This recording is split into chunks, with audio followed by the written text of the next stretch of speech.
Hello dear students, आज हम measurement of matter इस चैप्टर से लॉ ऑफ कांस्टेंट प्रोपोर्शन को समझने की कोशिश करने वाले हैं।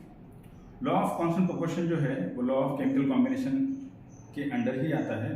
पहला लॉ है law of conservation of matter, जो हमने ऑलरेडी डिस्कस किया हुआ है, और अभी हम लॉ ऑफ कांस्टेंट प्रोपोर्शन इस लॉ को समझने की कोशिश करने वाले हैं। थोड़ा सा रिक्वेस्ट है आपको कि नोटबुक और पेन साथ में रखना, कुछ चीज़ें नोट करके रखना, ताकि आगे की चीज़ें समझने में आसानी हो जाए। चलो देखो, अब लॉ ऑफ कांस्टेंट प्रोपोर्शन जो है, इस लॉ को समझने के लिए हम थोड़ा सा वाटर और कॉपर ऑक्साइड के बारे में बात करते हैं। पहले वो अगर हमें समझ में आया तो ये जो लॉ है अच्छे तरीके से हमें समझ में आएगा। चलो वाटर की बात करते हैं। पहले वाटर एक कंपाउंड है, राइट। वाटर आप चाहे जहां का ले लो, तालाब का ले लो, समंदर का ले लो, वेल का ले लो, वाटर तो सेम है, बट उसका सैंपल अलग अलग है। अलग अलग सैंपल में वाटर किन एलिमेंट से बना हुआ है? दो एलिमेंट से बना हुआ है, हाइड्रोजन एंड ऑक्सीजन, राइट। तो ये जो एलिमेंट है उनका रेशो क्या होता है? हमेशा कांस्टेंट होता है। ऐसा लॉ ऑफ कांस्टेंट प्रोपोर्शन कहता है। क्या कहते हैं law of constant proportion? The ratio of constituent elements by weight in different samples of the same compound is always constant. ये स्टेटमेंट है लॉ ऑफ कांस्टेंट प्रोपोर्शन का। मतलब कोई भी एक कंपाउंड है, उसके अलग अलग सैंपल ले लो, उन अलग अलग सैंपल में उसके जो कॉन्स्टिट्यूएंट एलिमेंट्स है उनका रेशियो हमेशा क्या होना चाहिए? It should be always constant. That is what this law states. ठीक है, चलो इसको समझते हैं, समझने की कोशिश करते हैं। देखो कैसे वाटर जो बना हुआ है वो हाइड्रोजन और ऑक्सीजन से बना हुआ है। हाइड्रोजन का जो एटॉमिक मास है वो 1 है। कितने हाइड्रोजन है इसमें? 2 है। तो 1 को मल्टीप्लाई किया हमने 2 से, हमें मिलता है 2। ऑक्सीजन का एक ही एटॉम है और ऑक्सीजन का एटॉमिक मास कितना है? 16 है, राइट। मल्टीप्लाई बाय 1 तो इसका मास हो गया 16। इन दोनों को अगर हम मिलाते हैं तो ये हमें मिलेगा वाटर का मॉलिक्यूलर मास, बराबर है। कॉन्स्टिट्यूएंट एलिमेंट का अगर हम एटॉमिक मास ऐड करते हैं तो हमें उस मॉलिक्यूल का मॉलिक्यूलर मास मिलता है। ठीक है, चलो हमें 18 मिला। तो 18 जो है, 18 नंबर में हाइड्रोजन कितना है? 2 है। ऑक्सीजन कितना है? 16 है। लेकिन ये जो लॉ है, law of constant proportion, it is talking in terms of weight. तो हम भी वेट के टर्म्स में बात करेंगे। अगर हम 18 ग्राम वाटर ले लेते हैं, if we take 18 gram water, it contains hydrogen and oxygen. Hydrogen कितना होगा इसमें? 2 ग्राम होगा। ऑक्सीजन कितना होगा? 16 ग्राम होगा, करेक्ट। तो 2:16 ये रेशियो हो गया हाइड्रोजन और ऑक्सीजन का वाटर में। लेकिन हमें जो रेशियो चाहिए वो हमेशा मिनिमम नंबर में चाहिए। तो इनको हमें ऐसे नंबर से डिवाइड करना पड़ेगा कि ये जो नंबर है वो मिनिमम हो जाए, कम से कम मिल जाए हमें। इसको 2 से डिवाइड करेंगे और इसको भी 2 से डिवाइड करेंगे, तो 2/2 1 मिलेगा और ये 16/2 हमें कितना मिलेगा? 8 मिलेगा। तो इसको हम कह सकते हैं कि वाटर में हाइड्रोजन और ऑक्सीजन का रेशियो कितना है? 1:8 है बाय वेट। वाटर में हाइड्रोजन और ऑक्सीजन का रेशियो कितना है? 1:8 है बाय वेट। ठीक है, इस बात को ध्यान में रखो, थोड़ा सा नोट करके रखो, क्योंकि ये आगे हमें चाहिए डिस्कशन के लिए। ठीक है, ये समझ में आ गया? कोई अगर क्वेरी है तो कमेंट करना है, पूछना है। देखो, वाटर के बाद हम थोड़ा सा कॉपर ऑक्साइड के बारे में बात कर लेते हैं। कॉपर ऑक्साइड में 2 एलिमेंट है, कॉपर एंड ऑक्सीजन। अब कॉपर ऑक्साइड में कॉपर और ऑक्सीजन ये 2 एलिमेंट है, इनका रेशियो अगर हमें फाइंड आउट करना है तो थ्योरेटिकली कर लेते हैं पहले। कॉपर का जो एटॉमिक मास है वो 63.5 है, ऑक्सीजन का 16 है। तो हम ऐसा कह सकते हैं कि इनका रेशियो 63.5:16 है। लेकिन हमें वो रेशियो मिनिमम नंबर में चाहिए। तो मिनिमम नंबर के लिए हमें क्या करना होगा? इन दोनों को भी सेम नंबर से डिवाइड करेंगे। 16 से ही कर लेते हैं, 16/16, क्योंकि सिंपलेस्ट तो भी चाहिए ना हमें। सिंपलेस्ट के लिए 16 को अगर हम 16 से डिवाइड करते हैं और इसको भी अगर 16 से डिवाइड करते हैं तो हमें ये जो डिवीजन है ये कितना मिलेगा हमें? दिस वी आर गेटिंग 3.968 कितना मिलेगा, और ये कितना मिलेगा? 1 मिलेगा, राइट। तो ये रेशियो कितना हुआ? 3.968:1। This is the ratio. अगर हम इसको राउंड ऑफ कर लें तो 3.9 पे कितना होता है? 4 होता है, 4:1 1 हो जाएगा। इसका मतलब है कॉपर ऑक्साइड इस कंपाउंड में कॉपर और ऑक्सीजन का जो रेशियो है वो 4:1 बाय वेट है।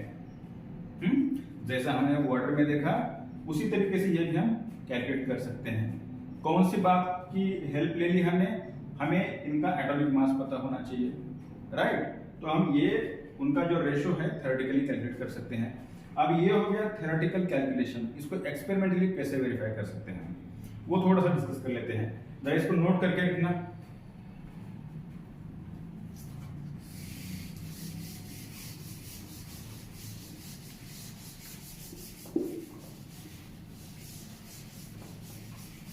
देखो ये जो लॉ कहता है कि कोई भी कंपाउंड सेम है लेकिन उसके सैंपल अगर अलग हो। अब ये अपने पास ये है कॉपर कार्बोनेट और दूसरा कंपाउंड है कॉपर नाइट्रेट। हमने क्यों लिया ये कंपाउंड, हमें इन दोनों को डिकम्पोज करना है, इन दोनों को डिकम्पोज करना है, ठीक है।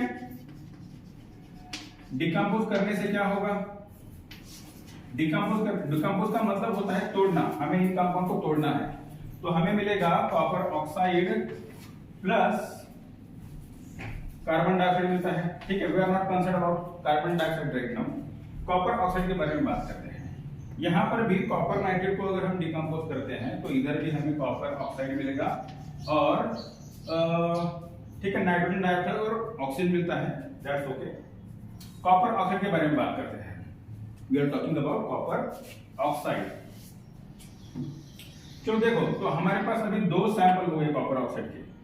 चाहे जितना हमें कॉपर ऑक्साइड मिला हो उसमें से हमें ये 8 ग्राम लेना है और ये भी 8 ग्राम लेना है, दोनों 8-8 ग्राम ले लेते हैं और इसको समझने की कोशिश करते हैं।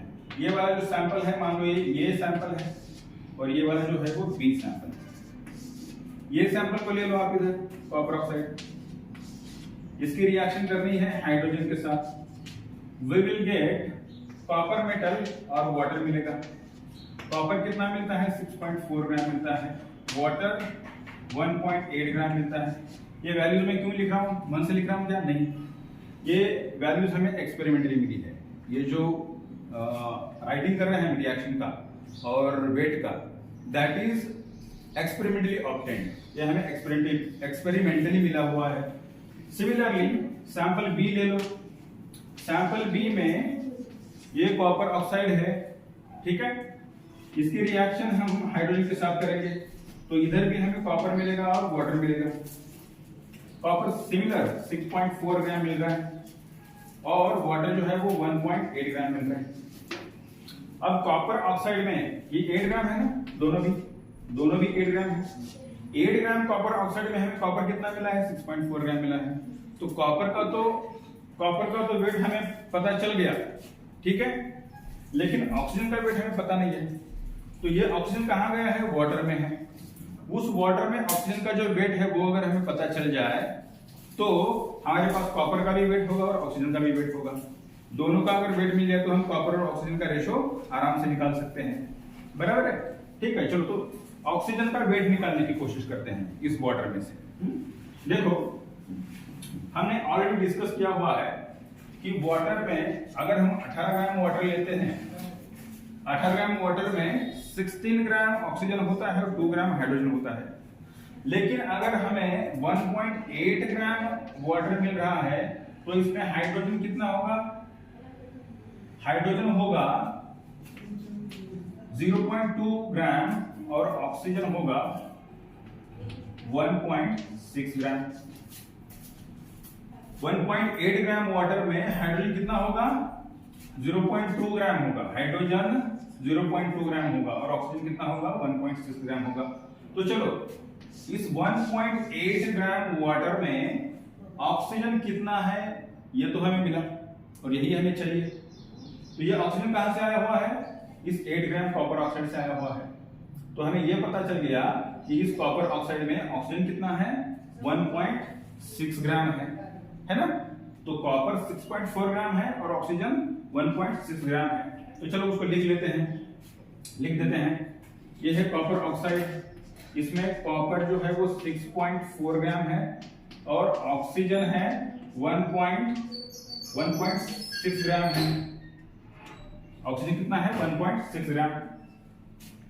ठीक है, चलो, तो ये जो रेशो है, रेशो हमेशा हम सिंपलेस्ट नंबर में निकालते हैं। तो सिंपलेस्ट नंबर में रेशो निकालने के लिए हम 6.4 को और 1.6 को दोनों को 1.6 से ही डिवाइड करते हैं। अगर 6.4 को हम 1.6 से डिवाइड करेंगे तो हमें रेशियो उसका मिलता है 6.4 डिवाइड बाय 1.6, वी गेट 4। चलो लिख लेता हूं मैं, 6.4 divided by 1.6 is to 1.6 divided by 1.6. This is to obtain the simplest ratio, simplest numbers in the ratio. 6.4 divided by 1.6 आता है 4, is to 1 आएगा। तो एक्सपेरिमेंटली हम जब देखने गए तो एक्सपेरिमेंटली जो कॉपर ऑक्साइड हमें मिला उसमें भी कॉपर और ऑक्सीजन का रेशियो क्या है? 4:1 ही है।